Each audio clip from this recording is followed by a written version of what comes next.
Avec cette astuce, tu vas pouvoir faire tous tes reportings sur un seul tableau.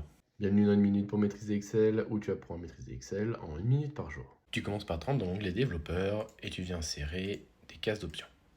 Tu en mets autant que tu veux de conditions.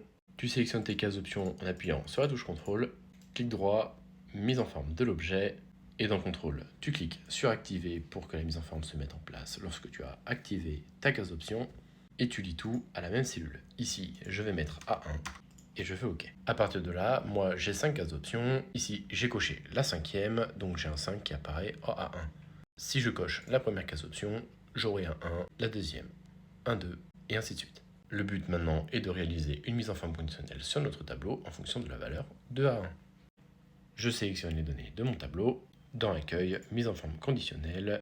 Pour la première, je vais créer une nuance de couleur. Je fais autre règle. Et dans les types, tu vas sélectionner formule. Et pour minimum, milieu et maximum, tu écris une simple formule. La formule pour le minimum est la suivante. Si A1 égale 1, c'est-à-dire que nous avons sélectionné la nuance, alors on prend le minimum de notre table de données, sinon on renvoie faux.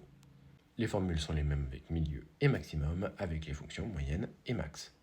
Je crée une nouvelle mise en forme conditionnelle, cette fois-ci avec les barres de données. Autre règle, idem pour le type, on vient sélectionner les formules. Tu rentres les mêmes fonctions que précédemment, à l'exception de A1 égale 2 et qu'il n'y a pas la formule moyenne. Idem pour mettre en exergue des valeurs précises.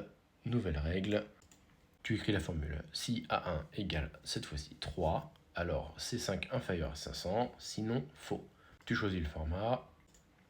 Une fois tes mises en forme conditionnelles écrites, tu n'as plus qu'à cliquer sur tes boutons d'options pour les voir apparaître l'une après l'autre.